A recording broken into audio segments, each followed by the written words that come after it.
خیبر پختونخوا کے شہر اکوڑا خٹک میں واقع دارالعلوم حقانیہ کو افغان طالبان کا حامی مدرسہ سمجھا جاتا ہے، جبکہ اس کا فتویٰ خیبر پختونخوا اور پاکستان کے متعدد علاقوں میں سب سے معتبر سمجھا جاتا ہے۔ مولانا حامد الحق شہید اور مولانا سیم الحق شہید کو بانی طالبان ملا محمد عمر کا قریبی ہونے کی وجہ سے بابا طالبان بھی کہا جاتا ہے۔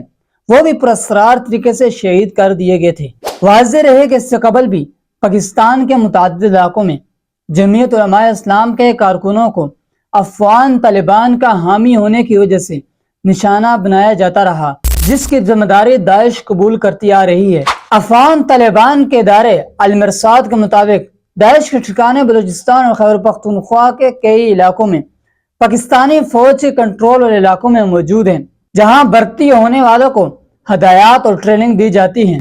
المرصاد کے مطابق امارت اسلامیہ نے داعش کے ٹھکانوں کا واضح ثبوت کئی مرتبہ پاکستانی اداروں کو دیا ہے۔